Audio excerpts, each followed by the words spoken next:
The saga of Rachel Zegler and Snow White has now entered a new era where we are now having finalized numbers presented to us on how well the movie has done, as well as new celebrities are now coming to her defense. Firstly, let's look at Snow White's box office. So, the film, in case you don't know, cost Disney somewhere in the $300 million range. Although some argue it's higher than that with the reshoots, but regardless, according to what I'm reading here, Snow White needs to break about $400 million worldwide to break even. I can already imagine a Disney spokesperson trying to calm down the investors and just being greeted instead like, and by the way, this is not even to turn a profit, mind you, just so the investment is given back to Disney and its investors. That's crazy, dude. Imagine how many cool indie films they could have made with that $300 million if they just split it up. Instead, you just got this one single nightmare that has CGI dwarfs. First, we have Deadline's article, Snow White poisoned by controversy at box office won't have a happy ending with a $115 million loss. What went wrong? So, Deadline is theorizing the film will be at least a $100 million loss for Disney. Ugh, that's bad. Which honestly, I thought it would be more. But then again, I can't even quantify how much money that even is. Because if I had $100 million, I would be living on an island that's just full of dogs and I'll be playing video games all day. And probably just shooting fireworks into the ocean every night while screaming autistically myself. But the total box office for Snow White, according to Deadline's predictions, will sit at $225 million worldwide, which is yikes, dude. So, here, let's compare that final number that they're pushing against more recent Disney offerings, shall we, so that it's more equal and fair. The Little Mermaid made $569 million worldwide once it was all said and done. Even then, that film was not really considered a box office hit for Disney, as these movies are expected to hit somewhere in the billion mark or at least the high 700s.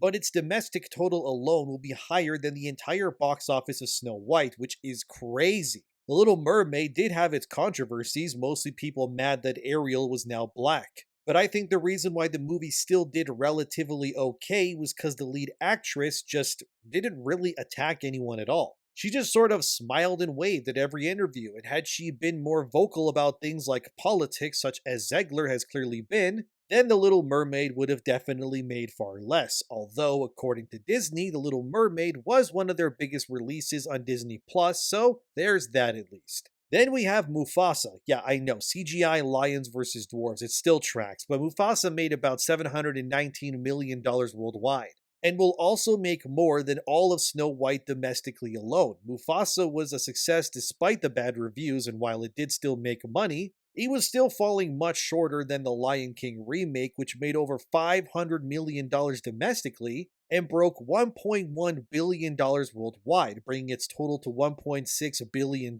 Yeah, the Lion King remake, that was a massive success, alright.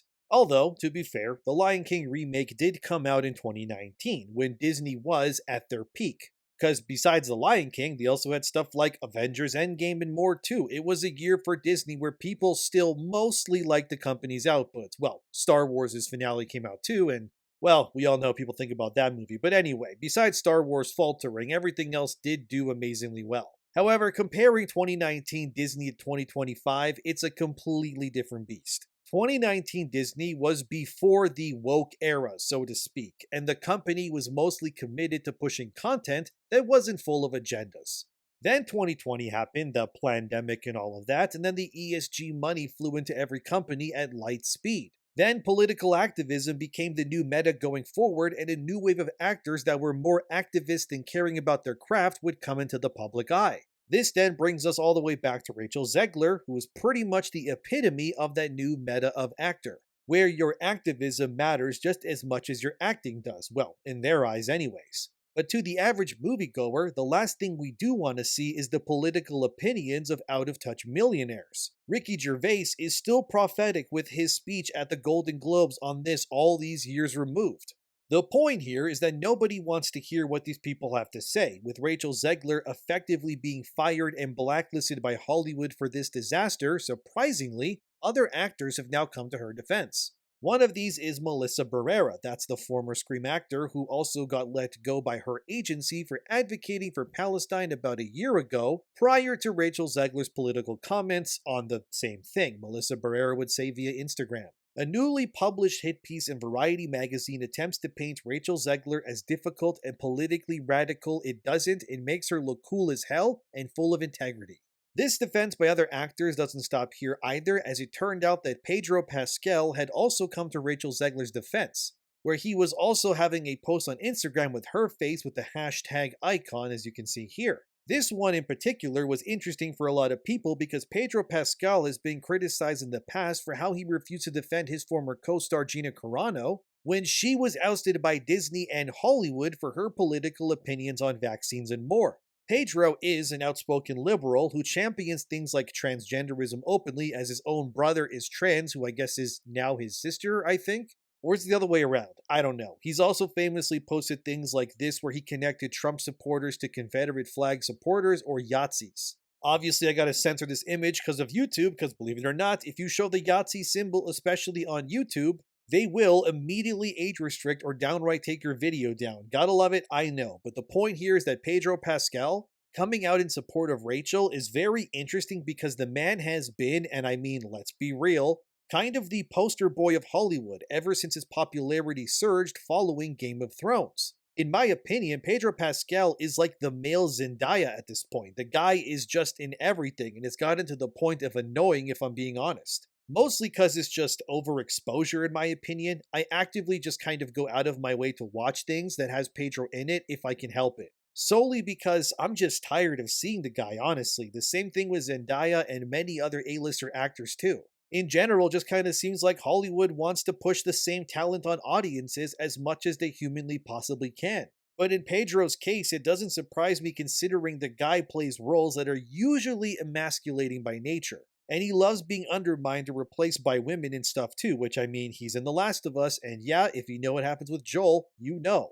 Not to mention, he's in Fantastic Four, and if the leaks are to be believed, Sue Storm, that's Reed's wife, is meant to be more so the main character, and Reed is just going to get sidelined for her despite Reed being the leader originally. I hope those leaks are not true. And allegedly, another rumor was that many actors actually passed on playing Reed Richards in Fantastic Four because Disney made it very evident that the character would not be a leading man but playing second fiddle to Sue Storm instead. So when we heard the rumors that all kinds of A-list actors passed on the role, it was not surprising at all to hear that Pedro Pascal of all people was casted as Reed Richards. Because again, a self-defeating emasculated male role just seems to be right up his alley. Maybe he has a weird kink for being torn down like this, I don't know. But it's all over his roles that he takes, so seeing him support for Rachel Zegler like this was very interesting to me, because for someone who completely ignored Gina Carano when she needed him, it was weird to see him risk his place, so to speak, in Hollywood to speak up for Rachel Zegler like this. Because Rachel is, let's be honest, being made an example out of by the Hollywood press right now. They're beating her down like she owes them money, which I mean, in terms of investors, she kind of does. I mean, she lost the millions after all, but it's not fully her fault, as you'll see. And while the press is flaying Rachel Zegler through their articles and hit pieces, it was interesting that Pedro would stick his neck out like this for her, considering how unwilling he was to do it in the past, especially because, as I explained in another video about Snow White, that Hollywood is, let's be honest, very clearly pro-Israel. There's really no point in denying it. Every other kind of person is pretty much allowed to be criticized. So to see Pedro, their prized bull, so to speak, show support for Rachel, which will be seen in turn as Pedro showing support for Palestine, was an interesting twist, I gotta admit. But do I think that Pedro's overlords will attack him for this? Maybe privately, sure. But I think it won't hurt his career too much for doing this. He's too big, so to speak, I guess. But the fact of the matter remains, there's very clearly a bias in terms of who and what you can support in Hollywood. And it seems like it's very clear if you support Israel, you're good. But if you support Palestine, Trump, or being a conservative in general, you might as well as just pull the trigger yourself. I personally believe that if we're gonna want these actors to be politically aligned like this, they should be able to convey who and what they really believe in. But the truth is that Hollywood, and by proxy other groups, are so set in their ways and beliefs that straying from the path can be seen as a signal of war somewhat. Because the fact that these actors have to actually worry that their careers could be subdued or ruined for simply advocating for the absolution of something as heinous as, I don't know if I can even say it on YouTube, but the word is genocide is crazy to me. Why is it immorally wrong in the eyes of Hollywood to show sympathy for human life like this? Well, again, we know why, because Hollywood is pro Israel, but it's become increasingly clear that the public, especially those who are also considering themselves to be activists, are overwhelmingly pro Palestine too. This has now created a multiple fractured factions within these political groups, and yeah, I know it's as tiring as it sounds to me too, believe me. Because now you're no longer just right or left on the political bird depending on the wing you choose. Now it's even more annoying. It's I'm left, but are you left pro-Israel or are you left pro-Palestine? And then you have to choose a subgroup within this main group. But then if you choose the wrong group, the companies will stay hating you regardless that your beliefs maybe align 99% of the time, but that single percent throws it all off now. But if you do align 100% with the press, Hollywood, and so on, then the fans who actually buy and support these movies will then see that you're that 1% they don't agree with, and now they will boycott you. So when people say, oh, it's only Trump supporters denying or boycotting Snow White or any of these movies, no, it isn't. The reality is this entire liberal side of the agenda has also been fractured from within due to their own annoying politics. And the way that Rachel Zegler is being treated by her own side, by the way, proves this. These websites running hit pieces on her are not exactly pro-Trump conservative websites or owned by anyone like that. Variety, The Hollywood Reporter, and more. These are all quite literally websites and publications that are owned by the Hollywood elites. They are the voices of the elites given form to the masses from the top to the bottom. So when people say, oh, it's those pesky Trump supporters who are attacking Rachel Zegler, how dare they? I mean, sure, to a degree it might be, but in reality, the actual heat is coming from your side of the aisle. And this is the problem with political activism, is that inevitably, like diarrhea, it's going to come out one way or another, and it's always going to be a mess. And it's very obvious now that we are seeing subdivisions within already splintered factions appearing because nobody on the internet, or even in real life, can seem to agree on literally anything anymore. This is not even unique to the left, by the way. Even on the right, there are people who purposely identify as MAGA instead of conservative, claiming that there's now a difference between the two. So MAGAs are people who value freedom above all and want America brought to its golden age, but they don't necessarily think the same a full-blown conservative does. Look, case in point, if you ask me, the fact that there's even subdivisions to these groups in the first place is all insane. But the fact that you got people fighting amongst themselves within their own sides, pretty much saying, you're not 100% us, but 99%? Wow, that's incredible, man. Nuance is definitely dead. And with Zegler, it's clear they only want people who are 100% on their side and not 99. Isn't that wild? Before, you would have actors who were openly anything that they want to be and nobody would care, but now it's like this. I truly do think that a lot of this hate is simply because Rachel said free Palestine, at least from the press. And I'm inclined to believe that had she not said this and the movie still bombed, these same publications would instead be spinning the story saying that Trump supporters were why Snow White failed instead. I mean, looking at this movie, yeah, me being a 32-year-old man, I am definitely the audience for this, except not at all. And it's always someone else's fault for the failures of these types of actions, but it seems that the real reason why this movie has failed, according to many, is not even Rachel Zegler. In fact, it's Gal Gadot, and this is where this video gets a little bit serious, so I apologize, but here's this article from The National. Disney fans say they are boycotting Snow White because of Gal Gadot. Actress and former Israeli soldier has been vocal about her support for Israel and its policies on Palestine. UAE, in case you don't know, that's the United Arab Emirates. So this article specifically is how Middle Eastern fans of Disney are boycotting this film simply because Gal Gadot is in it. One of the people interviewed for this article was Ruth Bradley, a mother of three who runs a consulting company called Ruth Bradley Consulting. Imaginative name there, Ruth, but anyway. This woman said she went on holiday to Sri Lanka with her family and was disgusted when she saw Israeli soldiers bragging about how many Palestinian lives they ended personally. And Ruth would continue saying she didn't want her kids to see a movie starring someone who, in her eyes, advocated for the deaths of innocent people, she said via the National's article.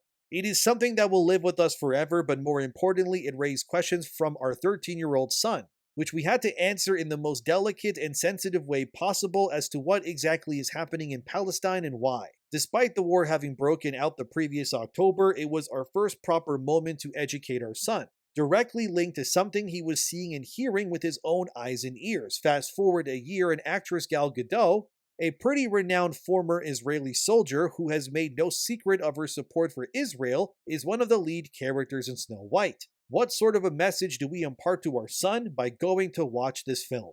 So, this growing sentiment is something that is evolving every day, it seems, across not just the real world, but even that of the virtual one with social media. Many people just don't want to watch the film due to Gal Gadot, yet if you were asked why the film failed, many would likely say it was Rachel's fault and not Gal's. But the more that I read this article, which, let's be real, does have a political slant to favor Palestine over Israel, it becomes clear that for many, they didn't want to watch the movie because seeing Gal Gadot reminds them of atrocities they can't escape. Another person interviewed for this was a Palestinian filmmaker named Walid K. Himidan. For Walid, seeing Gal Gadot on screen just reminds him that he does not have a home to go back to because of what she supports. He further states below here, Gal Gadot has never been shy to make dehumanizing comments about Palestinians and aiding colonialism, and that word I can't say on YouTube, adding that the actress is proud of her Israeli military service. I will not normalize having her appear on the big screen. Another person interviewed from Dubai was a senior communications manager named Nadia Taha, who said this to The National. I want to be a role model for the next generation, and I refuse to watch Snow White as Gal Gadot's political views go against everything I stand for. Moreover, it really upset me that dwarves were not hired to be featured and that CGI was used instead. It's 2025, we need to be more inclusive and give people with dwarfism the chance to represent themselves. Then even a housewife named Heba was interviewed and said, I am definitely not watching anything Gal Gadot is in. I'm not paying for someone who supports that word, she says. People need to understand that every little amount adds up. Tuba Khan, a senior PR manager, also said she refuses to support Snow White simply because Gal Gadot advocates for the slaughter of Palestinian people. And you may be asking yourself, why should I care what these random people that are being interviewed think about this movie? These people aren't influencers, they're not actors or YouTubers with massive followings, so what does it matter what some PR manager or housewife thinks? But that's the thing. You need to disassociate yourself from believing that the only opinions that actually matter are those of people who have millions of followers or dollars in their bank account. Because the reality is that these movies, as well as any entertainment product, are decided not by their stars that are in it, but actually by the ordinary people that go out of their way to spend their money and time to watch and support these things. So in this way, what these people within Dubai are saying, and I'm sure if there were follow-up articles and interviews from people in, say, I don't know, America or anywhere else, I don't think we should be rejecting these people's opinions simply because you don't know them either on a personal or a star level like an actor. Because the sobering reality here is that the audience decides whether something succeeds, not the stars. And it may actually be that although Rachel Zegler is being blamed as the harbinger of Disney's downfall here, that it may actually not be her fault entirely. Sure, she is to blame to an extent by attacking conservatives, that is undeniable. But claiming that she is pro-Palestine for being a reason to boycott is kind of insane, especially when Gal Gadot is in the film too. Now, like I said in other videos, I'm not here to tell you what side to be with. That's not my decision. Everyone has their own opinions.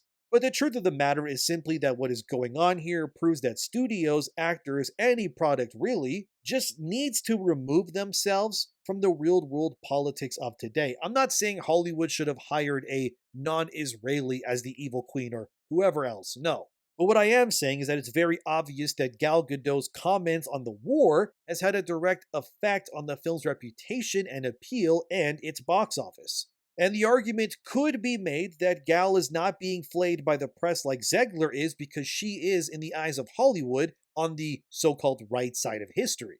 And because of this is why you're not seeing The Hollywood Reporter, Variety, Entertainment Tonight, and more dragging her through the mud like they are with Zegler right now. Rachel actually said following the Snow White trailer breaking 100 million views in an interview with Variety, which ironically would in turn make hit pieces on her following the film's release, I can't watch children die, I'm only responsible for what I feel. And then I'm also responsible for how I act upon it. We're nearing 1 year since the horrendous attacks in Israel on October 7th, but I've been following this conflict for so many years, and ultimately this is a big reason why Snow White is failing. It's because it's become the perfect Molotov cocktail of tension when it comes to politics, as well as its immoral use of CGI to remove dwarven actors.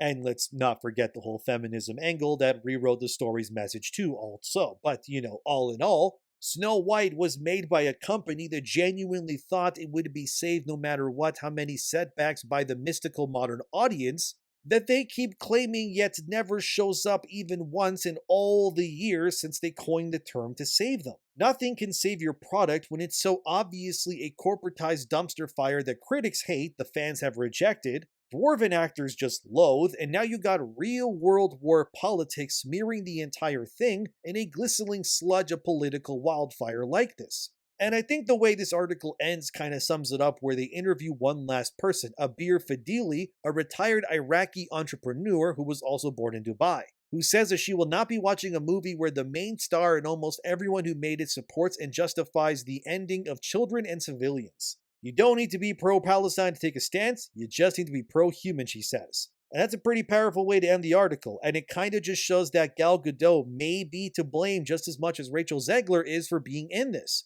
But the ultimate truth here is that it genuinely seems that it's not only going to be Rachel Zegler, but Gal Gadot that has a massive uphill battle when it comes to winning the public's trust again, and more importantly, their money in the future. Because, sure, Snow White bombed, but what are these two doing next? Will Gal Gadot's next film, which is called In the Hand of Dante, be also torn to shreds or ignored simply because she's involved? That'll be interesting to see. And if this Dante movie flops because she's involved, we may be seeing an actual boycott of anyone who claims to be pro-Israel in movies too. But then, with Hollywood being pretty much all pro-Israel, what could that even mean for the future? Because surely not every film will be boycotted, right? It's just not realistic to believe that could happen, could it? So what is the end goal here? As tensions rise and lines are being drawn in the sand, it's obvious that the way the political spectrum of our world is going is inevitably going to smash right into any and all forms of entertainment, no matter what. But what do you think about all of this? Apologies if this video was a bit more serious than my other Snow White content, but the topics at hand here weren't exactly giving me much wiggle room to make jokes. But thank you for watching, subscribe, and I'll see you in the next one.